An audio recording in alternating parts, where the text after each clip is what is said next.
Welcome to this deep dive. Cool. It's into a story called Tex Calais, Okay. a French tale that kind of takes us right into the heart of a forest and grapples with some pretty big questions about how we humans interact with nature. Sounds right up our alley. Yeah, I'm excited to unpack this with you. You too. The story itself is pretty short, but the ideas it brings up are definitely deep dive worthy. Yeah, for sure. I mean, what struck me right away, especially knowing your interest in listener topic, Right. was how the story sets up this world where nature isn't just a backdrop. It's practically a character itself, Yeah. full of mystery Yeah. and a power that directly impacts the human world. Totally. And the person caught in the middle of all that is our main character, Maëlys. Maëlys, okay. She lives in this isolated mountain village, Yeah. and the story makes it clear right away she's special. Okay. Not just because she's beautiful, but because of her music. Oh, interesting. Yeah, she's known for her incredible flute playing, but it's more than just skill, right? Yeah. It's described as almost supernatural, like she can communicate with the spirits of the forest through her melodies. Wow. That's... Remember those articles you shared Yeah. about how certain frequencies of sound can affect plant growth? Yeah. It's like that, but taken to a mythical level. It makes me think about how certain cultures use music in rituals, Yep. to connect with something bigger than themselves. Right. Makes you wonder, what if there's more to music than we realize? Exactly. And that connection to the natural world is key to Maëlys' whole character because she's not just a musician, Oh. she's also a hunter. Okay, a hunter-musician, that's interesting. Right. But it's not about sport for her. Yeah. It's a spiritual practice very much in line with the ideas of concept from listener source, Uh-huh. where hunting is about respect and balance. Right. She hunts only what her village needs. Okay. And there's a sense of reverence for the animals she takes. Interesting. So the story really sets this up as a way of life that's worked for generations. Right. But then winter comes along and throws everything into disarray. Yeah. Food is scarce. Yeah. The village elders are worried about famine. Mm-hmm. And Maëlys knows it's time to step up. So we have this scene where she heads out into the snowy forest, Okay. her bow and arrows in hand, Yeah. but also her flute. Oh, wow. It's like she's bringing both parts of herself to this challenge. I see. The practical and the spiritual. Yeah. I love how the story paints this picture of her moving through the silent woods, calling out to the animals with her music. Wow. You can almost feel the tension building. Oh, for sure. It's that tension that really grabbed me, too. Yeah. Because it's not just about finding any animal for food. Right. It's about what she finds next that turns this into more than just a hunting story. She discovers tracks, huge ones, Wow. of a stag bigger than any she's seen before. And not just any stag, right? Right. This one is white. White stag. It's described as almost glowing, like it stepped out of a myth or a dream. Oh, wow. Which, knowing your fascination with symbolism, Oh, yeah, of course. must have caught your eye right away. Absolutely. I mean, white stags, they pop up all over mythology and folklore. Right. Often they're connected to ideas of purity, otherworldly power, even the sacredness of nature itself. Yeah. It's like the story is taking this very real problem, a village on the brink of starvation, and layering on this whole other level of meaning. So Maëlys is faced with this incredible dilemma. Okay. Does she kill this magnificent creature, possibly saving her village?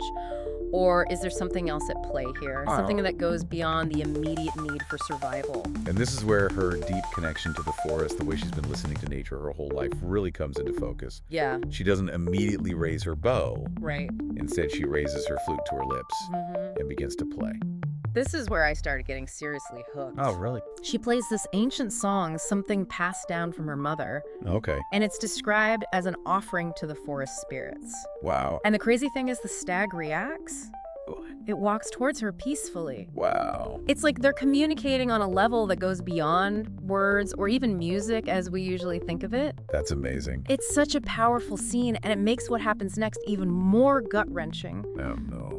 Just as she's about to touch the stag, another hunter, someone hiding in the woods, fires an arrow. Oh, my God. The stag is fatally wounded. That moment felt like a punch to the gut, honestly. I know, right? It's such a stark reminder of how human actions can disrupt the natural world, even when someone like Maëlys is trying so hard to act in harmony with it. It makes you wonder, was this other hunter even aware of the specialness of this stag? Right. Did he just see an opportunity for a big kill? And that question right there gets at something so central to the story. Yeah. It's like two completely different ways of seeing the world colliding.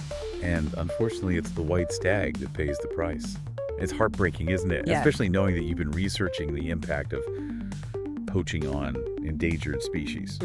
That sense of something precious being lost, not just for Maëlys, but for the whole ecosystem, really resonates here. Yeah, it's like that ripple effect you see in nature documentaries, where the loss of one species throws everything off balance. Yeah. And the story doesn't shy away from the emotional impact either. Right. Maëlys rushes to the stag side, and there's this moment of connection between them. She sees sadness in its eyes, Wow. but also a strange kind of forgiveness. That detail always gets me. Yeah. It speaks to something you touched on earlier about certain cultures believing that animals have souls or spirits. Right. This stag isn't just meat. It's a being capable of complex emotions Yeah. and maybe even understanding. It's like the story is challenging us to rethink our whole relationship with the natural world. Yeah. To consider the possibility that there's more going on than we can see or fully understand. Right. It's not just about conservation in the practical sense. It's about a deeper respect, a sense of responsibility that goes beyond just using nature for our own needs. So the stag dies, Oh, and Okay. Maëlys plays one last song for it. okay. A lullaby that seems to soothe not only the dying animal, Yeah. but the entire forest. Wow. But then things get really strange. What happens? The wind picks up the trees, trembled birds take flight in a panic.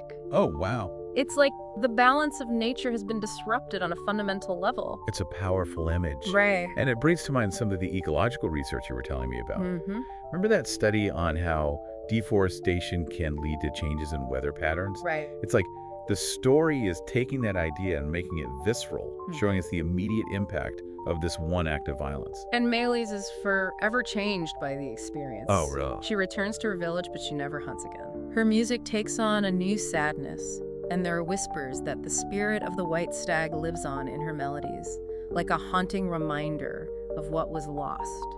It makes me think of those traditional laments you were listening to.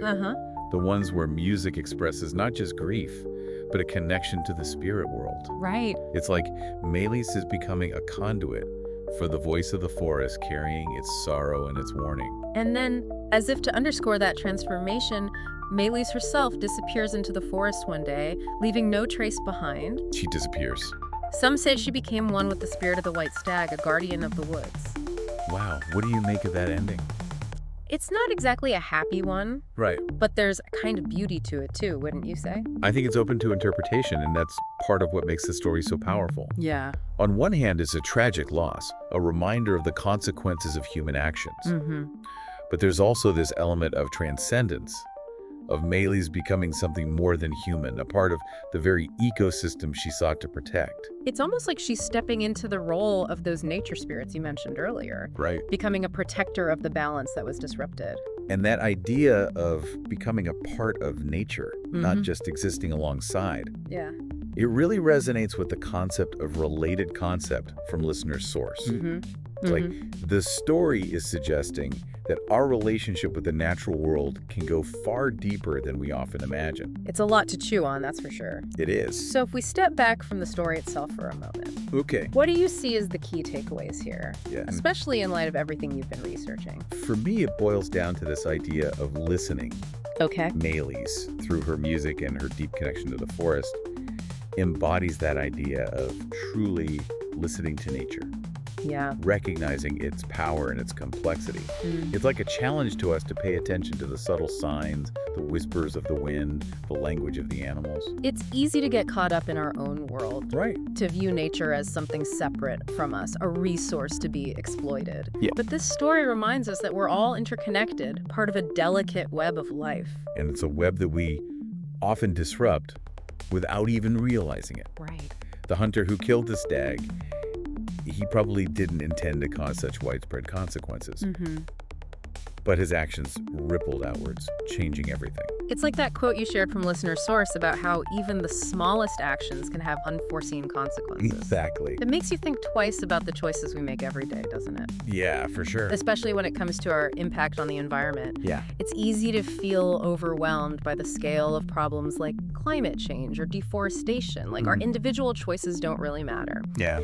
But this story suggests otherwise. Right. It reminds us that each decision we make, each action we take, contributes to the larger picture. And it's not just about grand gestures, it's about the everyday choices. Yeah. What we consume, how we travel, how we treat the natural world around us. It's about shifting our mindset from one of dominion over nature to one of respect and responsibility. Yeah. Like that concept of related concept from listener source, where the focus is on living in harmony with the environment, recognizing that we're part of something much bigger than ourselves. And that shift in perspective can be really empowering. Right.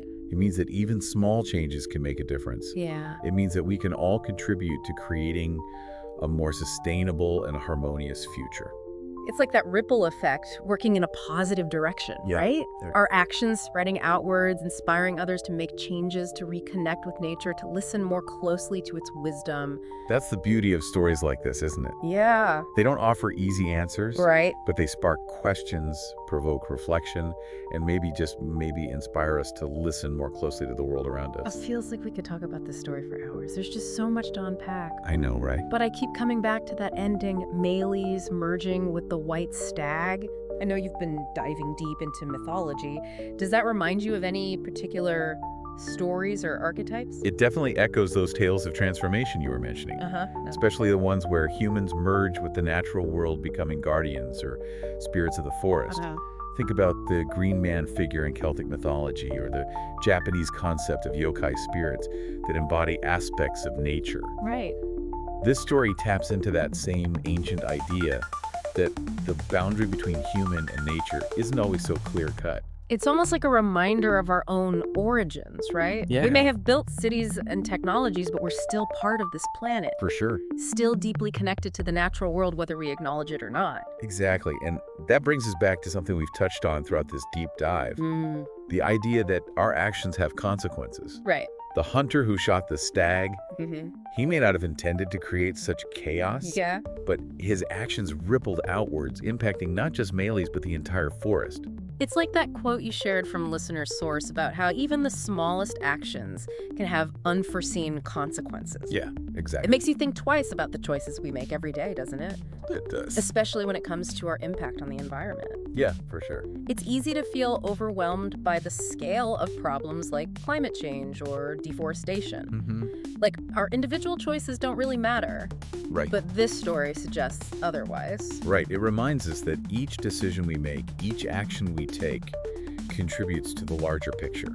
Yeah. And it's not just about grand gestures, it's about the everyday choices. Yeah. What we consume, how we travel, how we treat the natural world around us. It's about shifting our mindset from one of dominion over nature to one of respect and responsibility. Like that concept of related concept from listener source, where the focus is on living in harmony with the environment. Right. Recognizing that we're part of something much bigger than ourselves. And that shift in perspective can be really empowering. It means that even small changes can make a difference. Absolutely. It means that we can all contribute to creating a more sustainable and harmonious future. It's like that ripple effect working in a positive direction, right?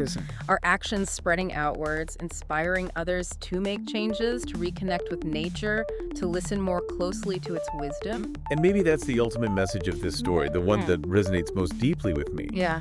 It's not just a warning about the consequences of our actions. Right.